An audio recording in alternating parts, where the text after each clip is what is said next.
El siguiente segmento tiene contenido o opinión.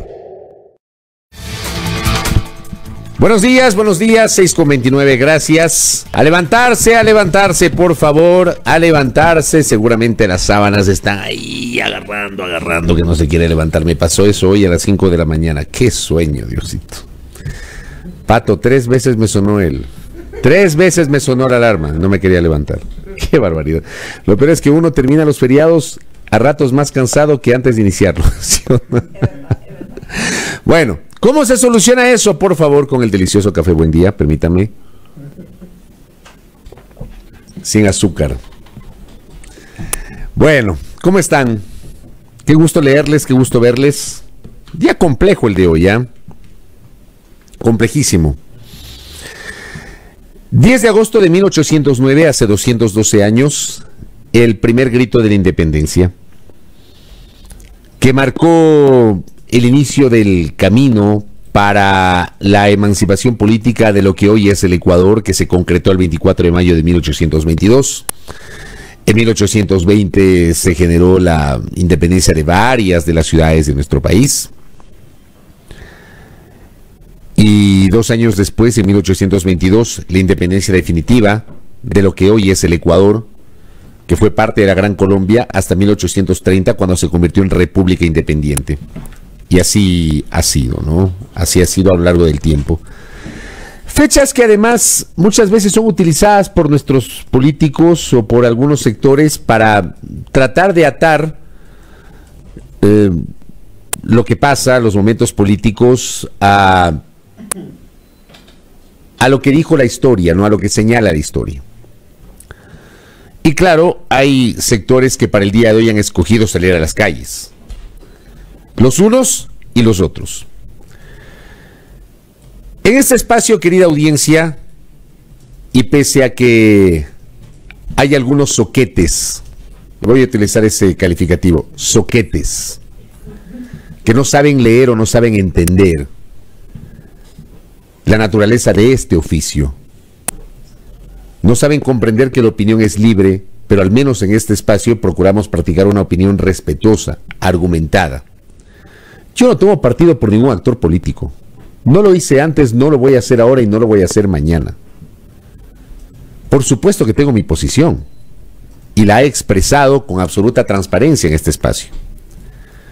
Pero hay algunos soquetes que asumen que cuando uno comenta algo está a favor de.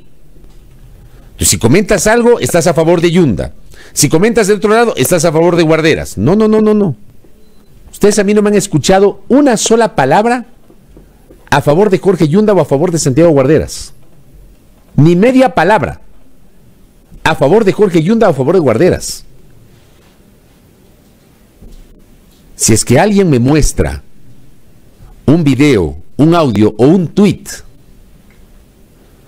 en el que este periodista, a lo largo de todas estas semanas, esta crisis que empezó el 3 de junio, que tiene ya 2 meses y medio, si es que alguien me muestra que este periodista ha tomado partido, por favor, le ruego que me lo muestre para tomar una decisión y mejor dar un paso al costado. Aquí nosotros no hemos tomado partido por unos o por otros. Y no lo voy a hacer ahora. No lo hice el 3 de junio. No lo hice la semana anterior. No lo voy a hacer ahora.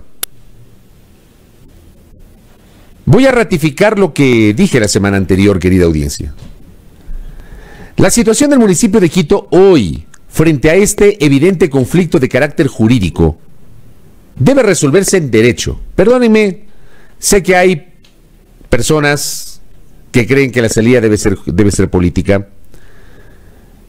Yo creo que la salida debe ser jurídica, no política. Yo no encuentro una salida política al conflicto de la municipalidad. No la encuentro. Porque a mí me parece que una salida política va a abonar a continuar con este desastre institucional que enfrenta la municipalidad. Provocada por todos, sin excepción, por todos. Quienes son parte del consejo, obviamente. La salida debe ser jurídica a través de lo que resuelve en su momento la Corte Constitucional. La situación de Quito no se resuelve a partir de lo que se escuchó la semana anterior en un audio que se difundió, atribuido al economista Roque Sevilla, pretendiendo palabras más, palabras menos, hablar de una suerte de derrocamiento de Jorge Yunda. Yo me expresé en ese sentido la semana anterior. O sea, para mí, el pretender llevar adelante una movilización que, entre comillas, derroque a quien hoy se presenta como alcalde metropolitano de Quito, me parece a mí que no abona al sentido democrático y de respeto a la Constitución y a la ley que tiene que tener todo proceder de los ciudadanos ecuatorianos. De modo alguno. Para eso tiene que estar la Corte Constitucional. Y es la Corte Constitucional la que tiene que brindar una salida. La Corte Constitucional. Que hay un montón de abogados que tienen un montón de posiciones y de visiones sobre la utilización de los recursos jurídicos que nos tienen en este momento en la situación que estamos. Y uno conversa con cada abogado y cada abogado es un mundo diferente. Cada abogado tiene una visión distinta.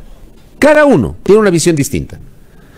Desde aquellos que dicen que lo del Tribunal Contencioso Electoral está por encima de la justicia ordinaria, los otros que la justicia ordinaria se convirtió en justicia constitucional y está por encima de la justicia electoral, que lo del Tribunal Contencioso Electoral no es una sentencia sino una absolución de consulta, que la acción de protección está por encima, etcétera. Cada quien tiene su propia visión. Y cada uno de ustedes, de forma legítima, tiene el derecho de tener su propia visión. La mía, ¿cuál es? La mía es esperar que en algún momento la Corte Constitucional, una vez que reciba, porque la Corte no ha recibido nada hasta el momento, y eso también hay que decirlo, cuando reciba el pedido para resolver esto que considero en lo personal es un conflicto de competencias, tome una decisión en el corto plazo y en estricto apego a lo que dice la Constitución.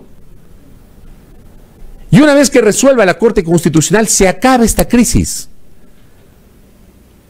Si es a favor de Yunda, si es a favor de Guarderas, porque se acabe la crisis. Porque nos han tenido desde el 3 de junio hablando de lo mismo, de lo mismo, de lo mismo y de lo mismo. Y la ciudad hecha a pedazos. Nadie habla de lo que está pasando en la ciudad, de lo que pasa en las calles de la ciudad, de que es una ciudad en la que uno se encuentra baches por doquier, pobres carros nuestros, pobre suspensión, pobre amortiguación de los vehículos. Es terrible. ¿Y quién responde por eso? Nadie habla de eso. Nadie habla, por ejemplo, porque lo han pasado a segundo plano, del anuncio de que la inauguración o la entrega del metro se va a postergar para 2023, cuando empiezan las operaciones. Nadie se acuerda de eso. Porque estamos pendientes, expectantes de saber quién mismo es el alcalde de Quito. Bueno, eso tiene que resolverlo la Corte Constitucional, que lo haga en estricto derecho. Para mí la salida tiene que ser jurídica, perdónenme.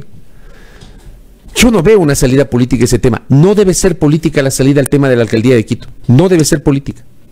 Tiene que ser una salida jurídica. Hoy el Consejo de la Judicatura, por ejemplo, está observando a funcionarios judiciales por un caso en particular. Yo quiero saber si esa investigación se ha ampliado a otros casos. Porque asistimos justamente a un momento en el cual nos recordaron que el año anterior el Consejo de la Judicatura presentó una denuncia para que la Fiscalía investigue una supuesta manipulación del sistema de sorteos y la Fiscalía no hizo absolutamente nada y nadie se acordó. Nadie se acordó. Hoy hablan del sistema de sorteos por las presunciones respecto del caso Yunda. Pero en los otros procesos, ¿y qué pasó el año anterior después de que la Judicatura presentó una denuncia? ¿Por qué la Fiscalía no investigó? O al menos no se ha conocido de ningún tipo de avance investigativo en ese tema. ¿Y por qué la Judicatura no tomó los recaudos del caso si ya conocía el año anterior que había una manipulación, supuesta manipulación del sistema de sorteos? Pero aquí todo el mundo se lava las manos. Porque este es el país en el que lamentablemente todos quienes ostentan el poder político, con honrosas excepciones, por supuesto, porque toda regla tiene su excepción, juegan a ser Poncio Pilatos. Y esto es un lavatorio de manos. Todo el mundo se lava las manos. Y solo el momento que ocurren las cosas, ese rato quieren disque arreglarlas. Disque, pero quieren arreglarlas dependiendo de las conveniencias. Nadie habla de esos temas. Y nos tienen concentrados en este conflicto jurídico sobre quién debe dirigir Quito. Yo insisto, A mí no me interesa tomar partido ni por el uno ni por el otro, porque no es mi rol. Yo no soy gran elector, ni soy actor político, ni quienes hacemos este espacio somos grandes electores y de actores políticos partidistas. Por supuesto que en el ejercicio de la libertad de expresión, eso es política, pero no política partidista. Hay una diferencia sustancial. Y en este sentido, querida audiencia, el día de hoy tendremos dos posiciones en las calles. Dos posiciones. Ojalá que la fuerza pública esté a la altura de las circunstancias y pueda controlar adecuadamente las manifestaciones, que estas manifestaciones sean pacíficas, que estas manifestaciones sean expresiones que de hecho la manifestación per se es una expresión legítima. La protesta per se es totalmente legítima. Además está consagrada en la Constitución. Y los unos y los otros tienen todo el derecho de salir a las calles, como mañana tendrán derecho los maestros, los indígenas, tienen el derecho de salir a la calle. Por supuesto, una cosa es el derecho a la protesta, otra cosa es el adoptar actitudes vandálicas. Esa es otra cosa. Pero el derecho a la protesta está consagrado en la Constitución y es legítimo que la gente proteste. Que sobre lo de hoy, por supuesto, serán manifestaciones que, claro, gozan desde su punto de partida de total legitimidad. Cuando un ciudadano sale a las calles a manifestarse, tiene derecho a hacerlo. Tiene derecho a hacerlo. Pero aquí con seguridad los unos descalificarán la manifestación de los otros. Porque eso va a pasar. Porque así somos. Así somos. No sabemos respetar el criterio divergente del prójimo, de nuestros semejantes. No sabemos. Si no piensa como yo, entonces es mi enemigo, es mi adversario.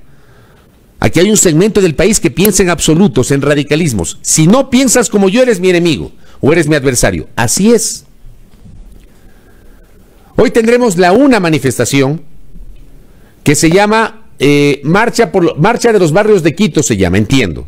Una manifestación que se va a concentrar en el Parque del Arbolito, va a recorrer algunas calles y va a llegar a la Corte Constitucional. Legítimo. Más allá de que entiendo que la Corte no tiene nada todavía para resolver. Y sí me quedó sonando en la cabeza una expresión que dijo la semana anterior la presidenta de la Cámara de la Pequeña y Mediana Empresa, entrevistada en este espacio, donde hablaba que queremos llegar a presionar a la Corte Constitucional. No pueden hablar de presiones. Cuando yo escucho que quieren presionar a... Eso significa que las cosas no cambiaron. O que simplemente se fueron al otro lado, pero se manejan las mismas prácticas. La justicia no tiene que recibir presiones. Y no terminamos de entender eso. Entonces, la utilización del término. Salimos a las calles porque queremos presionar. Salgan a manifestarse, pero dejen que la Corte Constitucional actúe. Bueno, van a llegar a la Corte Constitucional. Yo entiendo que la Corte no tiene todavía un insumo para poder tomar una decisión. Si no tiene ese insumo, es obvio que la Corte no puede tomar una decisión. Recordar que seguimos en vacancia judicial, me parece. Creo que es hasta el próximo lunes ya regresan los servidores de la Administración de Justicia a laborar. Seguimos en vacancia judicial. Y como estamos en vacancia judicial, hay recursos que no se pueden adoptar, no se pueden presentar. Por el momento la Corte Constitucional no tiene nada. No tiene nada sobre lo cual fallar. Pero se va a generar esta manifestación que va a llegar a la Corte Constitucional en el legítimo derecho de los manifestantes a expresarse, a expresar su disconformidad. Y por otra parte, esta se llama la Marcha de los Barrios de Quito. Entiendo. Al menos uno de sus organizadores así le ha llamado. Y en el otro lado tenemos esto que le llaman en cambio la Marcha de la Democracia. Que entiendo que están algunas organizaciones ahí sociales, que están los señores del taxismo. Silradre leyó hace minutos una noticia en ese sentido. Están varios señores del taxismo, señores transportistas, que entiendo, o sea, dicen que no es un apoyo al doctor Yunda, sino que se trata de una marcha por la democracia para que se respete el derecho al voto. Así lo han dicho. Cada quien tiene legítimo derecho de protestar como le convenga. O de protestar sobre lo que le convenga, no como le convenga. De protestar sobre lo que le convenga en el marco de la Constitución y de la ley. Por supuesto que sí. Ojalá que no se crucen, ojalá que no haya incidentes, ojalá que la fuerza pública esté a la altura, que pueda controlar cualquier tipo de situación que pueda desbordar. Hay que tener cuidado con los infiltrados, porque siempre ha habido infiltrados en las manifestaciones. Siempre ha habido infiltrados en las manifestaciones.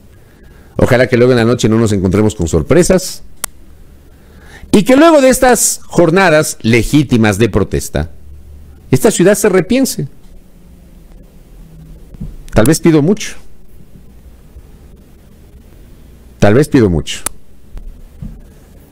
Que esta ciudad se repiense.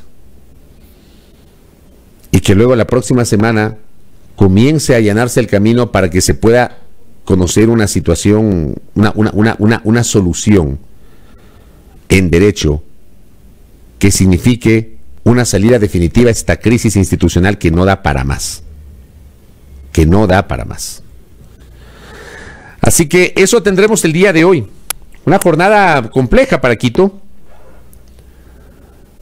No voy a decir que no se politice porque todo es político. Y por supuesto, siempre, en uno o en otro sentido, hay gente que va a pescar a río revuelto. Siempre. O que va a pretender pescar a río revuelto. Siempre ha sido así. En todo tipo de protestas. Pero sí quiero destacar, insisto, y defender la legitimidad de la protesta per se. ¿Tienen derecho a protestar? Por supuesto que sí. Por supuesto que sí. Los unos y los otros. No que por los unos piensan de una manera y los otros piensan de otra manera y los unos sí, los otros no, o viceversa. No, no, no. Tienen derecho.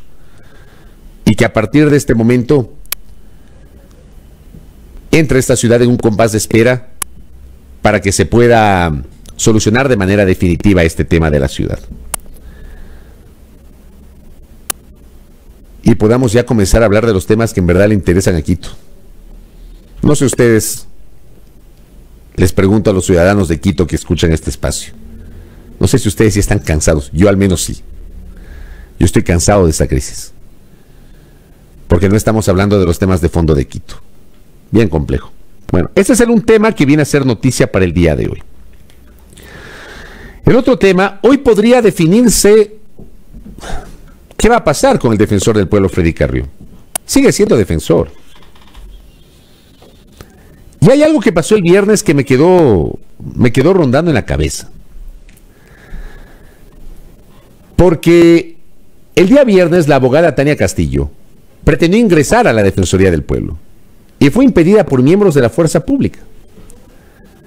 Y hay una grabación que circuló en chats de WhatsApp, entiendo que también en redes sociales, en donde se observa que el policía dice que él ha recibido órdenes de sus superiores de no dejar pasar a nadie. ¿Saben cuál es el problema?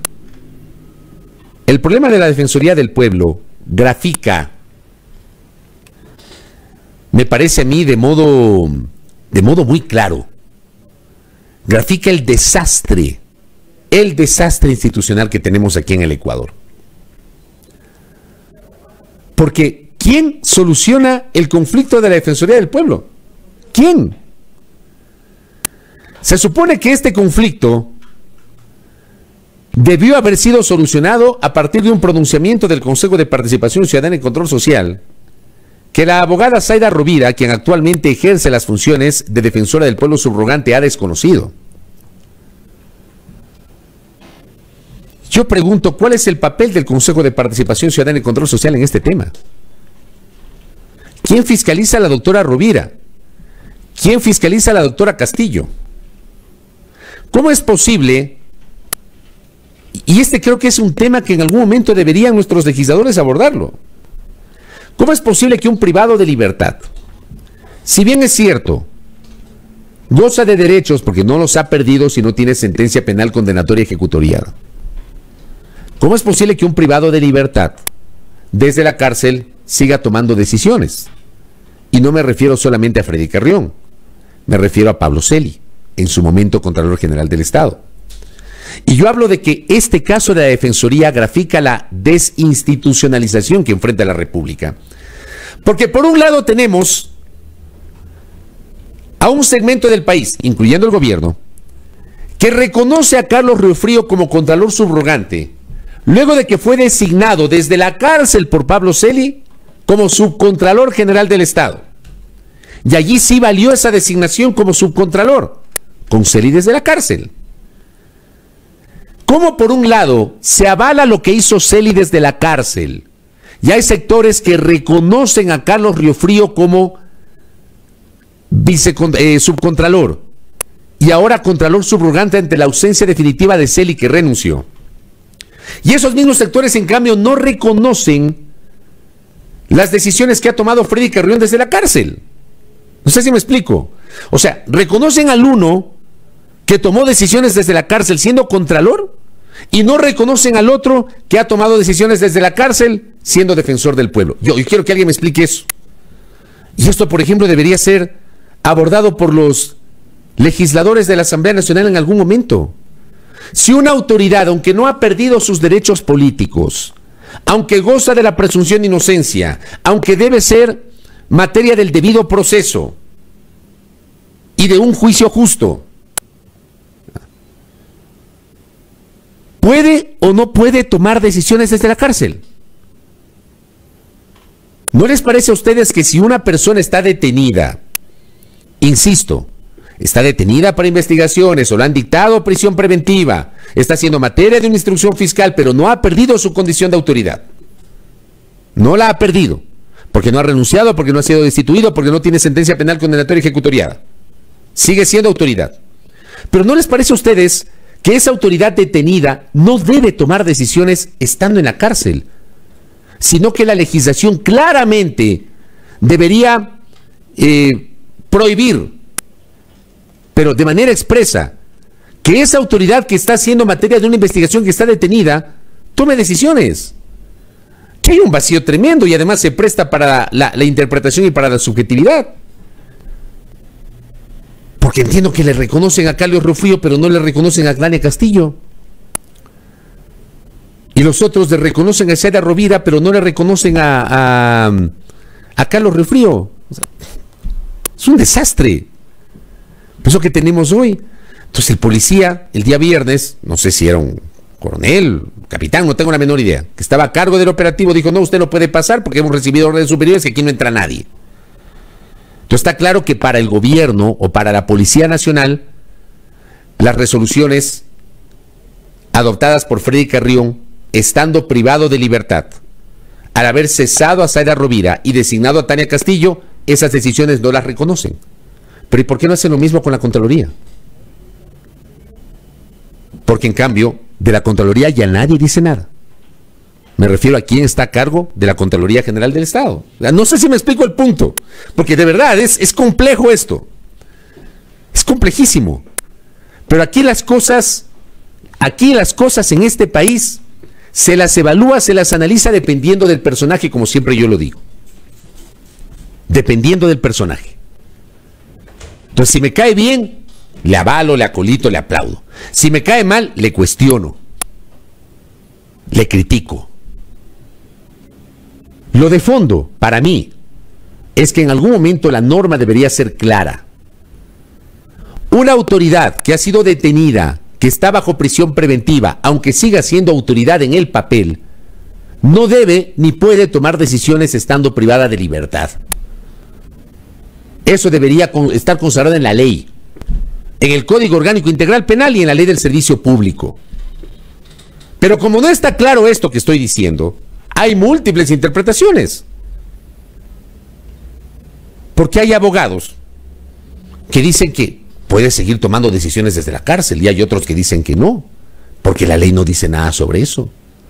Entonces no se ponen de acuerdo. Le reconocen al uno, pero no le reconocen al otro, siendo exactamente lo mismo. Entonces son cosas que uno no entiende, ¿no? Son cosas que uno no entiende. Y el día de hoy, sobre el caso del doctor Carrión,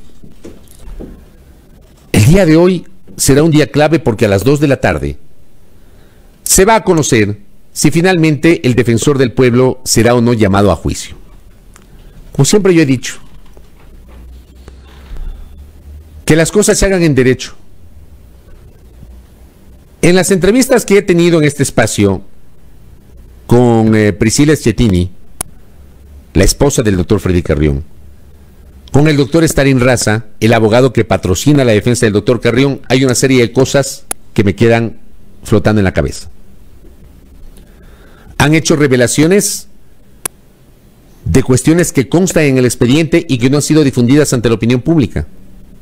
Hay un montón de dudas de cómo se manejó en un primer momento la indagación previa y luego la instrucción fiscal, de cómo se cambiaron versiones en el camino. Eso es lo que han denunciado tanto la señora Priscila Schettini cuanto el abogado Stalin Raza. Que el juez de la causa adopte la decisión que corresponda conforme a derecho. Creo que esto es fundamental para poder entender lo que está pasando acá. Porque de lo que pase hoy en la Corte de Justicia, en la Corte Nacional de Justicia, dependerá que se solucione o no el conflicto jurídico político en la Defensoría del Pueblo. Porque si el día de hoy, digamos, pueden pasar algunas cosas. Puede pasar que no lo llamen a juicio al doctor Carrión y que decide el juez archivar el proceso y que tomen una decisión de que recupere la libertad, en cuyo caso el doctor Carrión volverá a su despacho. O puede ser que decidan llamarlo a juicio y ratificarle la medida cautelar de prisión, en cuyo caso habrá que esperar que se termine el tiempo y él podría perder el cargo posiblemente en octubre, de acuerdo a los cálculos que ha hecho justamente el doctor Stalin Raza, abogado de Freddy Carrión. De acuerdo a eso. Hoy es un día clave para la Defensoría del Pueblo. En el medio, yo insisto, que la justicia obra en derecho, que tome la decisión que corresponda con base en la Constitución y en la ley, respetando los principios que siempre hemos defendido en este espacio: presunción de inocencia, debido proceso. Son principios irrenunciables y derecho a la defensa. Principios irrenunciables a nivel universal. Para mañana, audiencia, me voy a reservar un comentario sobre un hilo realmente terrible que me encontré el día de ayer. Terrible, terrible. Que devela el drama de muchos afiliados a la Seguridad Social que no tienen acceso a su derecho a la salud. La tuitera Daniela Terán había publicado su propia experiencia de vida con sus padres y el caos a nivel sanitario en los hospitales del Seguro Social. Lo vamos a analizar el día de mañana porque es un tema que vale la pena que lo leamos. Lo posteé en mi cuenta Twitter este fin de semana. Revísenla si es que pueden y mañana lo vamos a comentar y a compartir con ustedes. 6 de la mañana con 56 minutos aquí en A Primera Hora.